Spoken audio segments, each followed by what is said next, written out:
smart. She got the problem wrong though first, right? Right, but Why is that? she's insightful in what she knows she needs. Okay. She would also admit she wouldn't have been asked to show it a different way. She wouldn't have realized that it was wrong. Exactly. So she was taught and she even said, I was taught the algorithm first. So is that ever a good idea? Never, because they get all kinds of weird things going on in their head when they just taught the algorithm first. Like the people who keep change flipped when they're multiplying instead of dividing. Okay? So what else do you think about this clip? That's not one of my sped kids.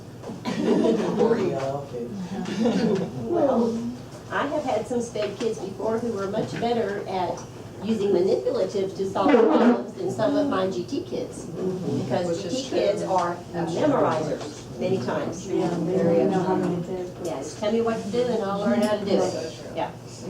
Or they're GT in language arts and not GT in math. So that throws them off. Denise? I'm gonna go back to what Jen said a while back, okay, if they get kids that have already been taught the algorithm and are reticent then to do the manipulatives or whatever, what do we do as teachers to counteract that? Because obviously they have to have the manipulatives or they never get the concept. So what do we do? So how do we understand? So don't look at me. Thoughts. Practice. Bring out the manipulatives. And practice with them over and over. How many times, Dr. West? 4. Well, in science, they have to have at least 4 or 5 experiences with that lab. And keywords, at least. You know, not 4, at least 4, or 5, or 6, or 7. So that's going to span several grade levels, isn't it? Yes. So that vertical alignment of how y'all teach these things is critical. And I know there's several from one campus here, so y'all have the advantage of getting that vertical alignment done. Those that are just like Toby from Divine, he doesn't have a vertical team here. So he would have to go back and work with them and hope that they're willing to agree to that. Okay? I just want to make a point though, that if kids need this, so do we. We have to have those experiences too, and really understand how to teach with this manipulative, because I've been in lessons where I was trying to use a manipulative and I was like, okay, stop. Because I don't know what I'm doing, so let's just stop, because I'm leading you down the wrong path and we're not getting anywhere. Teachers have to have the training. And in the 80s and early 90s, teachers were provided with a lot of training if they took advantage of it, which many of the middle school, high school teachers didn't, because I'm gonna just be honest, secondary math teachers think that they are the keepers of the knowledge. They know everything. They don't need to know anything else. So I think I had a principal tell me one time, I know I did, that if she could hire for her middle school a math specialist, you know, somebody who has the math content, but elementary pedagogy, she would hire them in a heartbeat. Because the elementary pedagogy is using the manipulatives, helping the kids learn the concepts rather than memorizing. So, but yes, Melissa, how comfortable were you today using It was this? horrible, And why was it horrible? because I was always taught to change flip, like, since I learned it. So Jen, So I was a GT kid, but just remember. how easy was it for you to pull the right answers out of Melissa? Same fight it was last year. They differed. Well, we're like sisters. Yeah. So are our daughters. Basically, I was training her to think outside the box and quit thinking about what she's used to doing versus just do it. You know, take these, manipulate, see what you come up with. And she still kept on wanting to go back to the algorithm part, and I'm just like, no, stop it. And she did. And she did, but then she was able, but I did notice when she used the shapes, she was able to make the connection versus yards to ribbons instead of just, oh, this is how much of a yard, which is what the algorithm part told her, versus what the answer was, or the question was asking. She would not answer that question. So, I mean, I think with this part, it forced her to get both answers focused on.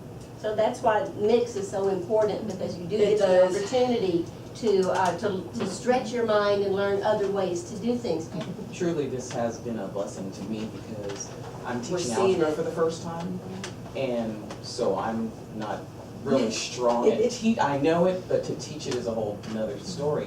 Yes. So a lot of things that I find, I remember the first time I was here, and I can't remember which one of you said, don't give them the answer, don't ever give them, you said that, don't ever. And so I've been doing that to my algebra kids, and they're like, what kind of teacher are you? You're supposed to have, because I'll tell them, I don't know what the answer is, and they're like, okay, then why are we doing this? Because I want you to figure out what the answer is. And it is blowing their minds, but they're starting to see, I said, okay, well, you got this answer, you got this answer, so what do you do? So don't bother me, that's what I always tell them, don't bother me, go bother Victor. And then I'll go send them over to another kid, well, what'd you do? And it's working like, it's just awesome. But you have to train them. It's From the hard beginning. to not give them the answer, it's so hard. Yeah, you walk around like this when they're using their blocks so that you won't touch their blocks and move it for them. I wanted so badly back there when I was talking to Maura and Rochelle that they were trying to solve with the Cuisinart rods, and I was like, they didn't have enough purple. In my defense, I've never used those before. And I understand that, that's typical, but I mean, most teachers have it. So they wanted to use the purple for their 4 3/4, and they kept saying, we don't have enough, we don't have enough. So what did I say? What else Something can you else. do? No. What Then did you asked I us say? how long was it? How long was the purple? Purple. And you I said? kept saying 4. And they still wanted to use like 16 of those purples. So then what did I have to do? Call the ones, the white ones. And You had a white one out there, how many whites are in one purple? one purple, and they just started laughing. Because then they realized, they didn't even answer me, they just started laughing, because then they realized they could use the purple for 1 yard. So that's basically your scaffolding though, which is, but you need a I needed to do mind that with to- them because they were trying to steal the Cuisinart rods from other people, which wasn't going to work. Any other comments about this clip? Yes. Yes. I think that, like what Melissa had asked, that concept, if your kids came in knowing, algorithm, was easier, because when the researcher asked, well, how could you have multiplied or added something now that you figured it out? That one was easier to tie the concrete into, the abstract. Exactly, so that's what we were talking about earlier, you have to go back and tie that algorithm to that. Much like when we do the functions in here, which we haven't done one in a while, but Tim remembers. The first time we did a chart Oh, with you, would you like to share that? not really. Did you Not have really. trouble? Oh, did I have trouble? Oh, I would have been hurt. No, I didn't have trouble. I had trouble explaining Oh. my chart. It was And algebra, it and was he knows the algebra. And it was my first year. We happened to be at my school doing this. And so Dr. Browning asked me to explain our chart. And so I was going through and explaining, I was saying this. And of course, Dr. Browning was like, what's this? This right here, Exactly what this. he did, this. I did this. So, what's this? And then it finally clicked on me, oh, this graph. Oh, okay, I understand the graph, I don't understand what this is. It And took like just going 20 through- minutes of me questioning minutes. him as he was explaining, 20 minutes, and he was getting so frustrated. And his arms were doing what they were right then, and I was just standing there smiling at him. And I finally got him, To say graph. We call that sloppy language. yes. Yes. No sloppy language. And I still use that example to this day with my kids. Yeah. Every year. When they're explaining, I'm like, I don't understand your this. Pronouns should not be used, that's why I was correcting y'all, this is, I think Johnny at one point in time said this thingy right here, and I said, what is that? That's right, Yeah. 1/4. Yeah. Okay. And the red one, or this one, Denise, and I said, that's a trapezoid, use the correct term, sloppy language is important. So I lost my whole train of thought, yes ma'am. I have a question. So you said it needs to go concrete, pictorial to abstract. The previous student wrote the algorithm. That's pictorial, because to me pictorial is more what she did with drawing the pictures of. So The hundreds board is considered pictorial. There you go, okay. Yeah, her subtracting was the abstract. Abstract, that's what I was, okay, that makes sense, thank you. Yes, ma'am. How long did it take you to learn how to effectively teach with Cuisinart rods? It wasn't Cuisinart rods, it was algebra tiles. And back in the 80s and 90s, when we got a new adoption and we had the algebra tiles, and so my district sent me to a training on algebra tiles, and I am very abstract and linear, so I feel y'all's pain, you know, when you're frustrated in here. And it was a 5-day workshop, 6 hours a day, so 30 hours of workshop, and using algebra tiles to teach Algebra 1. And I did it. I went to the workshop, and I was okay, these are really cool. Tried them with my kids that next year, bombed completely. I put them away. I said, these will never work. So I put them away like most high school teachers do, and didn't bother them the rest of that year. So the next summer, I said, I'm going to go back to that training. This time I paid for it myself. It was on my own time. I went another 30 hours of training with the algebra tiles, went back the next year to my kids, pulled them out again, and it worked pretty well, but it wasn't, they weren't giving me the answers that I wanted them to give me. You know how when you teach a lesson and they're answering you, but they're really looking at you and wanting you to tell them what to say? That's what it was. So it worked better, but not as well. So I thought, okay, one more time, and by that time, you know, my story, the whole story with my daughter and all came around, but I don't know if I've told y'all that, but we'll skip over that part now. So I went one more time the next summer.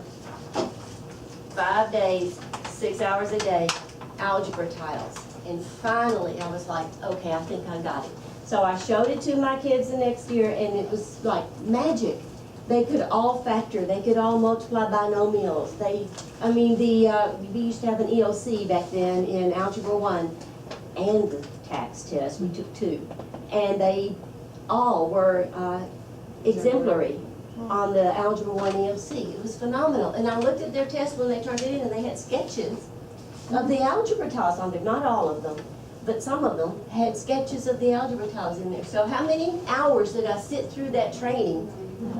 90 hours. For 30 hours, 30 hours, 30 hours, just to learn algebra tiles. And if you teach algebra, you probably have the algebra tiles in your classroom. They're in our closets. So I've had high school teachers tell me we don't need those toys.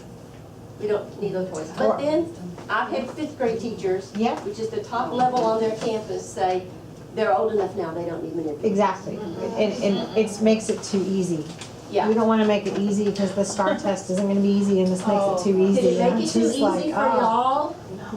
No, it was difficult I today. think the problem is we're not doing the training. When I was at the high school, they go, here you go, now go. And I'm like, I don't know what to build something. I didn't know how to use it, so that's why they ended up in the closet, because figuring it out on your own is murder. Almost impossible. So I'm like, well, until someone shows me how to use this, they're just projectiles. Yes. So, so where are all these trainings at? You said that one doesn't exist anymore, but. It doesn't. It does not exist anymore. When they took all the training away from the Dana Center and divided it up among other universities and entities, then the quality went down and the training went away. Dr. West and I looked at the Region 13, was it, website this summer for trainings with manipulatives. There were none. There were none. Susan doesn't have one yet. So I don't know. Yes, ma'am. So there are still a lot of good websites out there, like the Annenberg Media, Yes. Teach.com has a lot of good videos with teachers actually using the manipulatives in classes. What was that again? Annenberg Media is really good, and there are a lot of, it's a little VOD button, capital V, lowercase o, capital D. Many of them are free, but some of the modules you have to pay for, and they're quite expensive on Annenberg. But Teach.com is also a good place to go look for teachers actually using the manipulative in the classroom. It is not a good site for science. It isn't, but it is okay for math. It's good for math because you can see somebody else, and maybe even your grade level, using the manipulative But be careful with Khan Academy. Khan Academy is great for review for parents, but it is very algorithmic, very procedural. Oh, they. So be careful with Khan Academy. But I always, I'm sorry, I always think though, watching them by yourself and trying to do it is harder than watching it with somebody else to get their take on it. Absolutely. So find somebody to sit down with and talk about it and think it through. So, how does the concrete pictorial abstract process work with adults? Well, these were adults. How did it work with adults? So so if we don't have, if that training doesn't exist anymore, how are we going, because we know we need the manipulatives. To me, it's like, it's the embodiment of, if you give a man a fish, he eats for a day. If you teach him to fish, he eats for a lifetime. If we do the manipulatives first, we are teaching them for a lifetime. So if we don't have training now, what do we do? Mixed. That's what I'm thinking. this summer, Dr. Brown? I am. School districts are often forced to hire independent consultants, which is good. I know many of them across the state because they were all trained when I was trained back in the 80s and 90s. And, but they're expensive. Whatever. I mean, it's like penny wise and pound foolish. If you learn how to do it, after 90 hours, you do it. I know. So you would have to talk to your administrators. And there are several consultants around. I have some names. So for this video, I consider this a very bright young lady because she could see, Rachel. yes.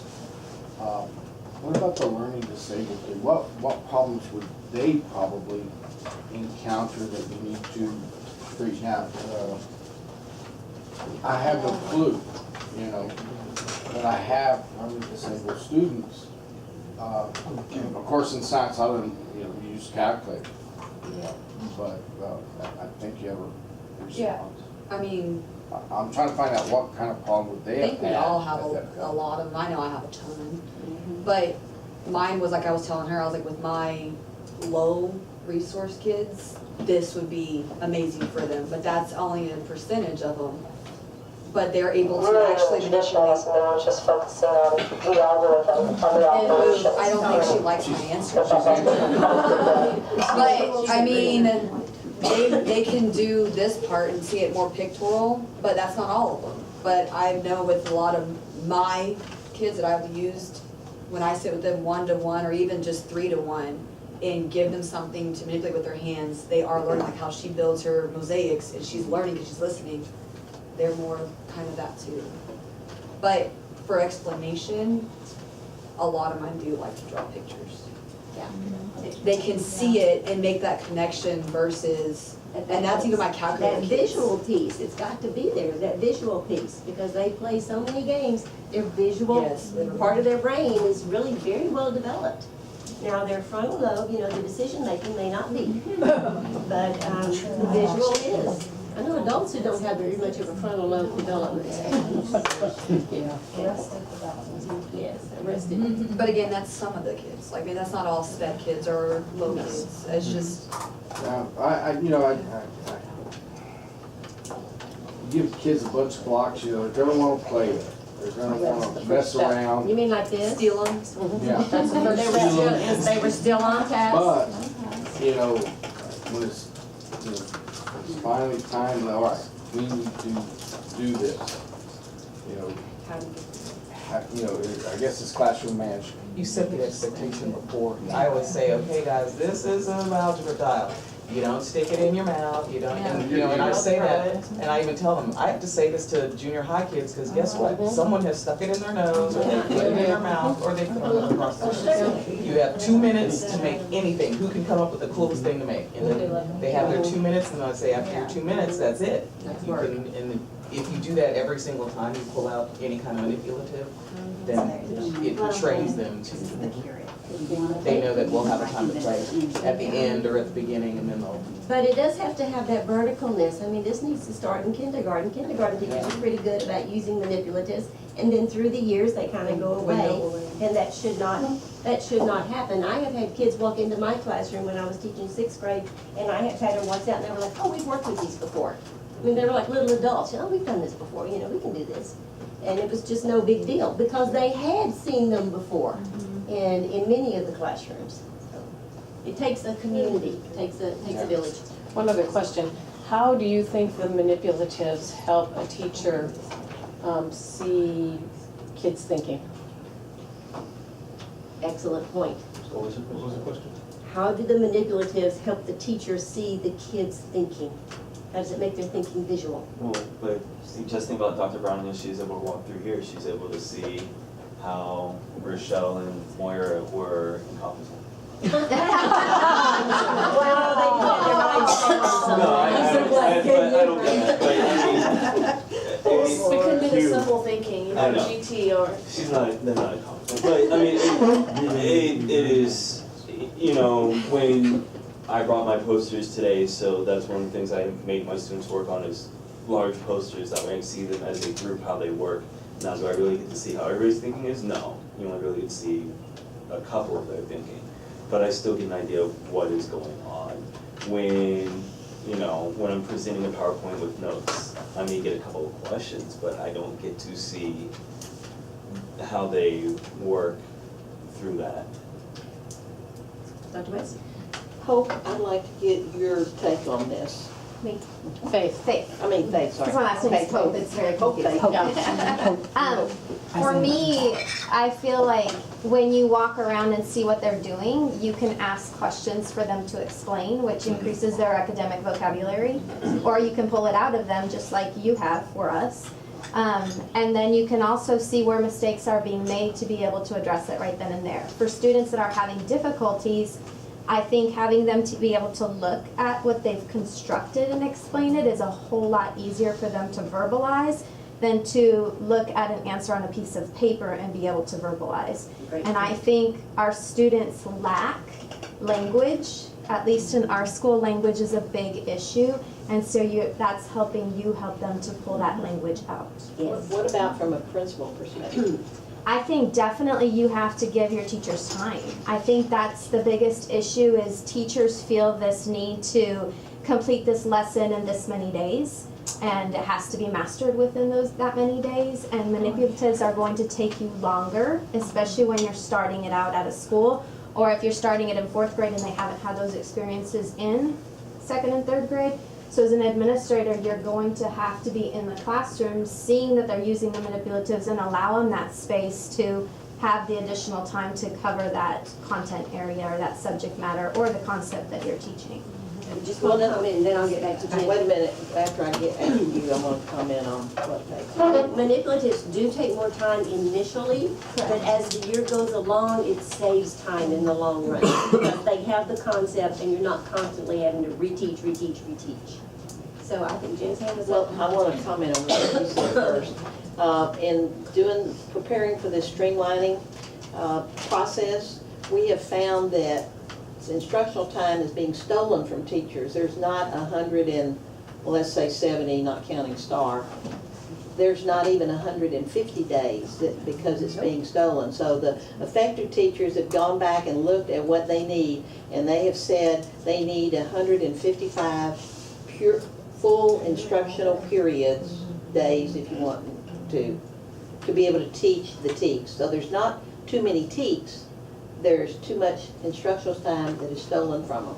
And it can range 20 days in one school, less than another school in the same district. So it could be even at the principal level, not just at the district level. And can I make one other comment about that too? I think it's really hard within a district when they're demanding so many days for assessments and having every assessment be paper pencil that can be run through a Scantron machine so you can get your data instead of allowing more of this to be assessment time, and how are you going to analyze that and figure out what your kids' needs are. So I think it's not just at this leadership level, it's also getting upper leadership to understand. So it's mostly at the Central office. Jen? I think for me, in my classroom, when I teach math and use manipulatives, for me as a learner, I look at manipulatives as a way to represent, right? So I can actually see, do you understand how to represent? Do you know what these blocks mean from that problem? What are you showing me in that problem here? What does this mean? And if they can tell me that, then I think that they have a good conceptual understanding. Yes. And even when we change the manipulative, okay, great, you can show me with this one, but can you show me with this one? How would you represent it again? Do like the Cuisinart rods rather Exactly, than the yeah. blocks, yes. They need that multiple representations. Now, I know, I'm not sure on all levels, but I know second especially, going into third, they were being asked questions about the representation of problems. It's not, can you, add 3 plus 3, how would you represent? Or how would you model it on a number line, or pattern blocks? So, they're getting away from the, can you calculate this, to how could you represent it, how can you show it? I know there's a question on 6th grade like that as well. I haven't looked at all the exams, but 6th grade I did pick up on that. And I just want to say one more thing. Now, a lot of the 5th grade TEKs do not ask you to go to the abstract level. Yeah. They say, stop, model. Mhm. Show us a model. Yeah. And if you're teaching the abstract, there's a likelihood that they're going to miss those questions, not because they don't know how to do the problem, because they don't recognize the model of what they're supposed to do. Yeah, they haven't modeled enough themselves. Okay, well, the pattern blocks, y'all will get to keep. I don't know how the girls are going to have you sign out for them. The Cuisinart rods are actually mine, so if you'll put those back in the containers, and I'll take those up. This has been a whole lot of fun for me. I don't know about y'all. And we only got halfway through the lesson I had planned. Friday, lots to do. Friday,